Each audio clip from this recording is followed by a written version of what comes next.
Hey, what's up blues fans? John here, and this is your Tuesday Blues lesson number 64.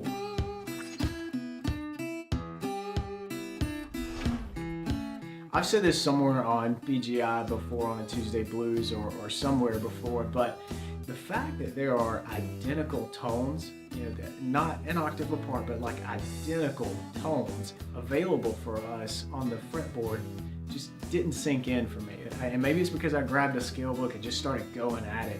But when I finally figured out that, okay, the E at the 7th fret is the same as the E on the 2nd fret, like things just started opening up. I'm like, oh, okay, so I can play this lick here or I can play it there. And it really started to help me sort of organize the fretboard a little bit, more so than all those patterns and all that stuff ever did for me. So what I've got for you today is an exercise that helps sort of bring that to light. And the bonus is that it's really going to work your fret hand, because you're going to be jumping around all over the fretboard and kind of targeting some notes. So let's get our guitar in our hand and I'll take you through the exercise, but definitely head back to bluesguitarinstitute.com and download the PDF so that you can see this exercise in the tab format. All right, grab the guitar.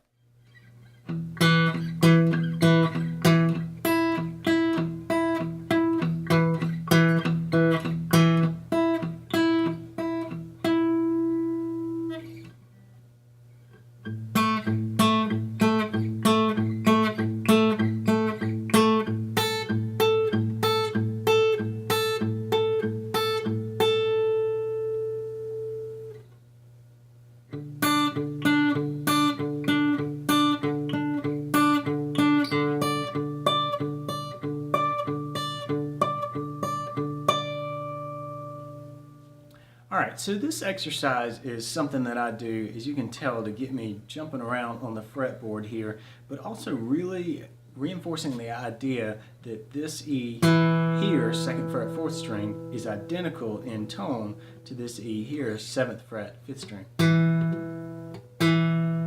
It's not an octave apart, those are the identical tones.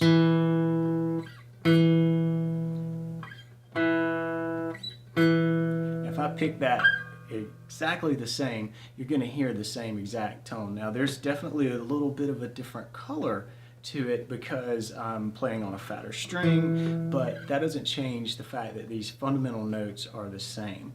And if we keep going through that little exercise, we've got the 5th fret 2nd string is the same as the 9th fret 3rd string.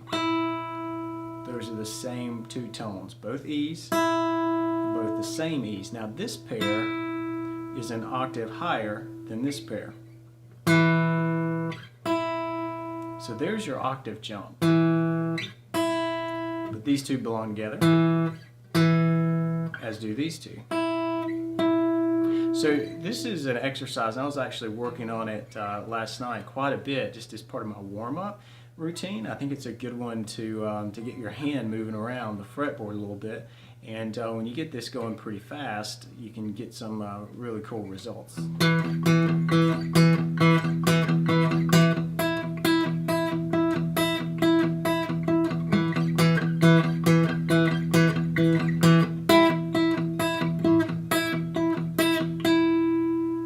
Of course, you can go as fast or as slow as you want to with that, but it was something that really warmed up my picking hand and got my fret hand moving about the neck a little bit. So definitely one I recommend.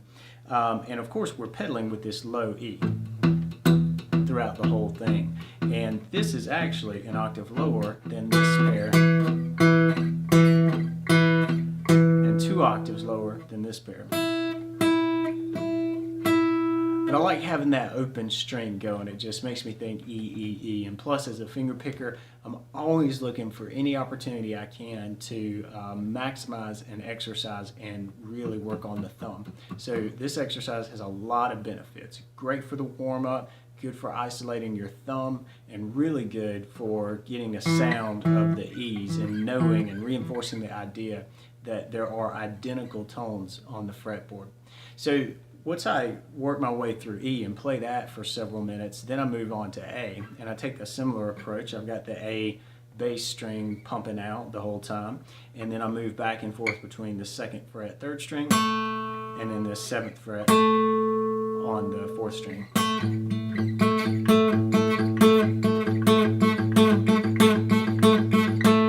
As fast or slow as you're comfortable with. And then also the A on the high E string here, the high 1st string.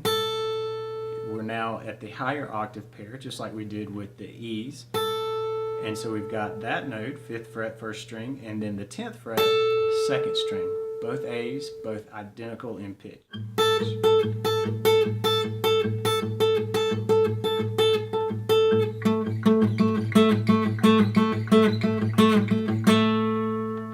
Alright, and the other one that I like to work into my practice is D, because we can use this open D string and continue our pedaling sort of idea that we've got going on. And we'll start here, 3rd fret on the 2nd string, that's a D, and then the 7th fret on the 3rd string.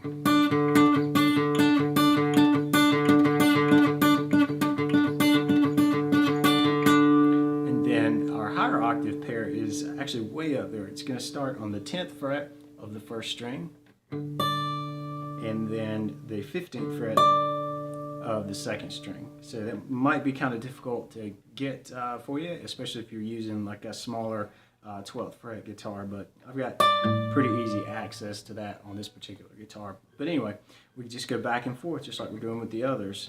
D, open D string, high on the 1st string, and then this D on the 2nd string.